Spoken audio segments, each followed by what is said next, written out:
සාදරයෙන් පිළිගන්නවා අපේ සිංහ සිනමැක්ස් YouTube චැනල් එකට. අද මම අරගෙනාවේ ත්‍රාසජනක බැංකු මංකොල්ලයක් ආදරයක් සහ ජීවිතයක් වෙනුවෙන් සරන් කරන බේබි ඩයිවර්ගේ සුපිරිම ඇක්ෂන් ටීලර් මූවී එකක රීකැප් එකක්. තාමත් අපිව සබස්ක්‍රයිබ් කරලා නැත්නම් දැන්ම සබස්ක්‍රයිබ් කරලා ලයික් එකක් දාගෙන යමු වීඩියෝ එකට.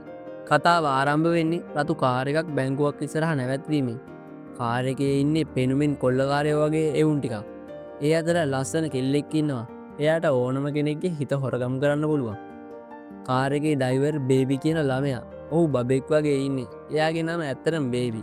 බේබි එයාගේ iPhone එකකින් සින්දුවක් ප්ලේ කරනවා. අනිත් එවුන් කාර් එකෙන් බැහැර බැංකුවට යනවා.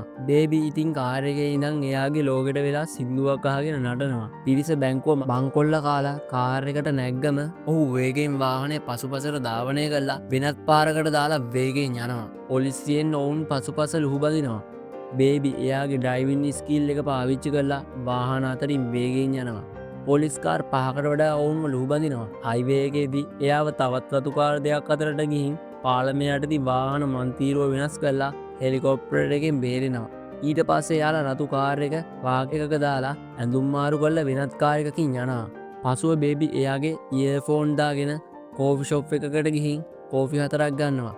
ආපසු එද්දි ගිෆ් ඩොග් කියන ලොක්ක එක්ක බේබි ගැන චෝදනා කරනවා. එයා මන්දගාමී කියලා. ඩොග් එයාව බේරගෙන කියනවා බේබි තමයි වාහනේ පිටිපස්සේ ඉන්නේ යකා කියලා.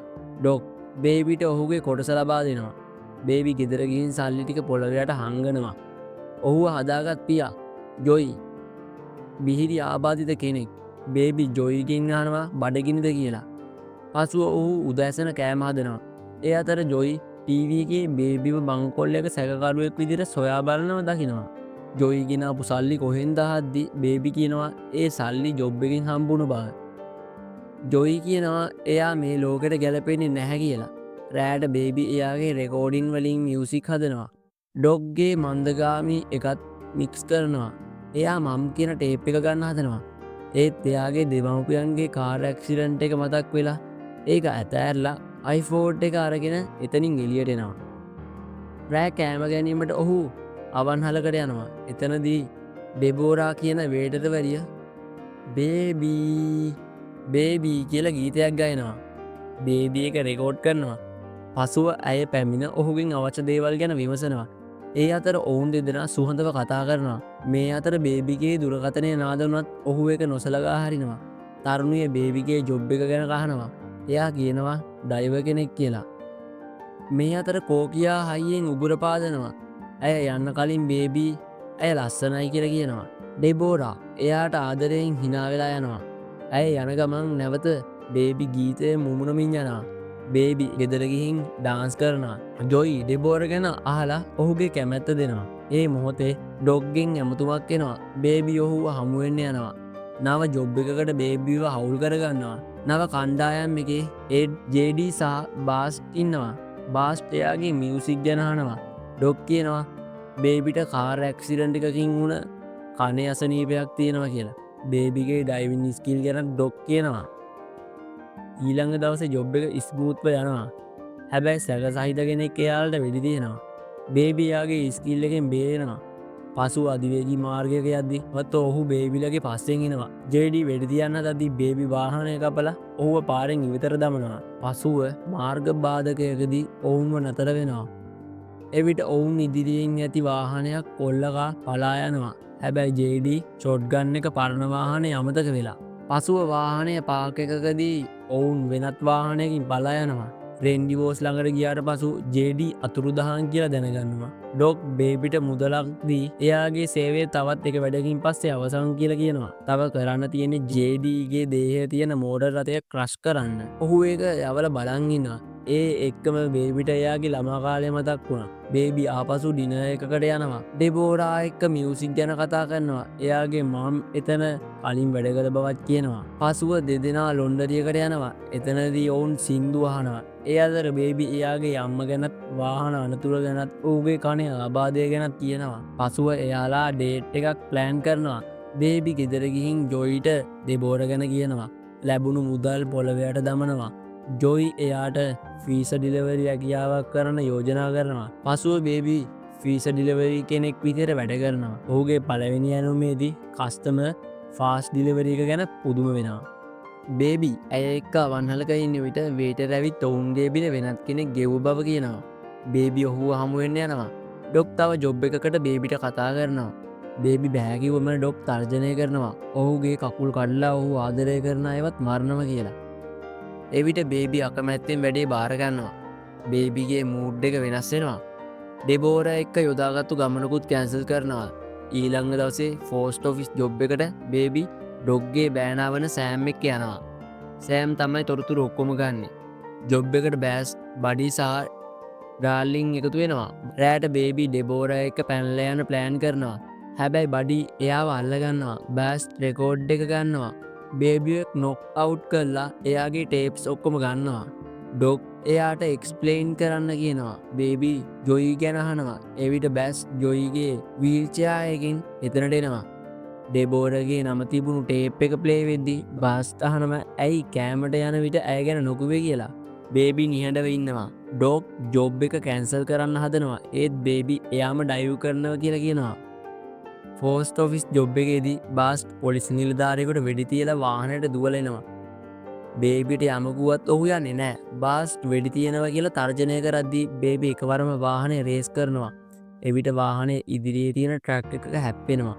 බාස්ගේ ඇඟ පසාරු කරගෙන යකඩයක් යනවා. පොලිසිය ලූබදිද්දී බඩි ඩාර්ලින් සහ බේබි දුවනවා. බේබි කඩේකට ගිහින් ඇඳුම් මාරු කරනවා. හැබැයි පොලිසිය ඔහුව සොයාගන්නවා. ඔහු පාකින් එකේ කාර් එකක් සොරකම් කරලා යන්න හදද්දි ට්‍රක් එකක හැප්පෙනවා. බඩි සහ ඩාර්ලින් එතනට එනවා. ඒ වෙද්දි පොලිසිය ස්ථානගත වෙලා ඉන්නේ. පොලිසිය ඔවුන්ට වෙඩි තියෙනවා. එයා කාර් එකේ තියෙන සල්ලි බෑග් එකත් අරන් යන්න හදද්දි iPhone එක වැටෙනවා. බේබි දුවගෙන යද්දි වයසක ලේඩි කෙනෙක්ගේ කාර් එකක් නවත්තලා ඒ කාර් එක පැහැර ගන්නවා. ඒත් බේබිට ඩ්‍රයිවර් කරන්න සින්දුවක් ඕනම හින්දා රේඩියෝ එකෙන් සෝන් එකක් දාගෙන කාර් එකකින් පැනලා යනවා. බේබි ගෙදර යද්දි ජොයි බිම් වැටලා ඉන්නවා. ගෙදර හැමදේම අවුල් කරලා. බේබි සල්ලි ටික අරගෙන ජොයිගේ ජැකට් එකට දාලා ජොයිව උස්සගෙන ඇවිත් වාහනයට දාගෙන වැඩිහිටි නිවාසයකට එක්කගෙන යනවා. පසුව බේබි ඩිනර් එකකට යද්දි බඩි ඩෙබෝරව ප්‍රාණපයකට අරගෙන එවිට ටීවී එකේ ඔවුන් ගැන පෙන්නනවා. බඩි බේබිව ළඟින් වාඩි කරගෙන බේබිගේ ඉයර්ෆෝන් ගන්නවා. ඒ වෙලේ ඩෙබෝර එතනට එනවා. ඒ වෙලේ බේබි නැගිටලා බඩිට වෙඩි තියලා ඩෙබෝර එක පිටිපස්සේ දොරෙන් පැනලා යනවා. රතගාලට ඇවිත් බේබි තනියම යන්න හැදුවත් ඩෙබෝරත් ඔහුත් එක්ක එන බව කියනවා. ඩොක්ටර් කෝල් කරලා ටේප් ටික ඉල්ලුවත් ඩොක් මනි ඕඩර්ස් එකකට දෙන්න එකඟ වෙනවා. මේ අතර එතනට එන රතු පාට කාර් එකක් බේබි කොල්ල කනවා. ඒ කාර් එකෙන් ඔවුන්ව ඩොක් මුණ ගැහෙන්න එනවා.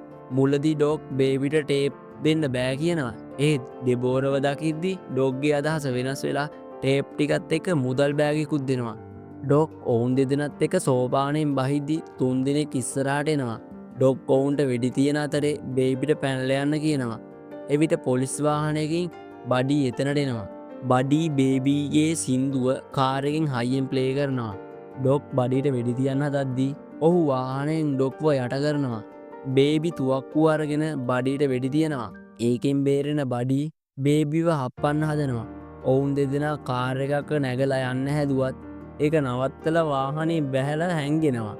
බඩි බලද්දී ඩෙබෝර විතරක් තනියම ඉන්නවා.